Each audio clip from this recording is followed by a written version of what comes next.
Sa ating video ngayon ay kikilalanin natin ang mga personalidad na kilala sa bansa pagdating sa yaman. Pwede nating gawing inspirasyon ang 10 sa pinakamayamang tao sa Pilipinas ngayong 2020. Andrew Tan. May kabuang pag-aari na 2.55 billion US dollars o 130 billion pesos. Si Andrew Tan ay isang negosyanteng Filipino-Chinese. Siya ay pinanganak sa Fujian Province, China at lumipat sa Maynila at nagtapos ng kanyang kolehiyo bilang magna cum laude noong 1974 sa University of the East.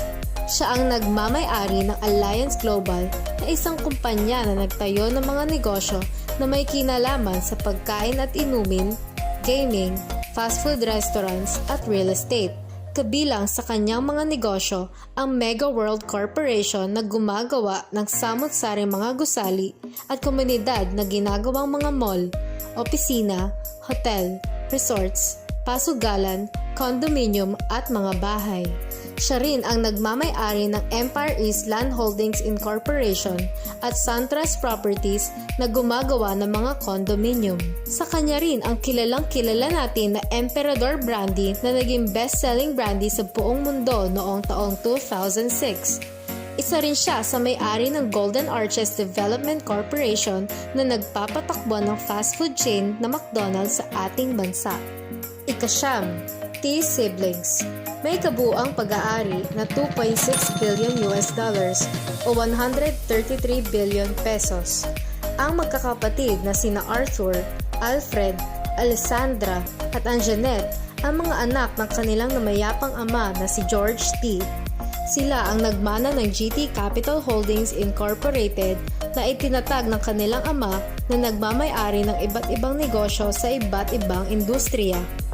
Ang pinakaunang itinatag ni T ay ang Metropolitan Bank and Trust Company o Metrobank na itinatag niya noong 1962. Ngayon, ito na ang pangalawa sa pinakamalaking bangko sa Pilipinas na mayroong 945 branches sa buong bansa. Sa kanila rin ang Sumisho Motor Finance Corporation na nagpapautang sa mga bumibili ng motorsiklo at ang number 2 life insurance company sa bansa na Philippine Axia Life Insurance Corporation. Sila rin ang nagmamay-ari ng mga mararangyang tirahan sa Grand Hyatt Residences at Marco Polo Residences. Ika-8, Ramon Ang. May kabuang pag-aari na 2.8 billion US dollars o 143 billion pesos. Si Ramon Ang ay isang negosyanteng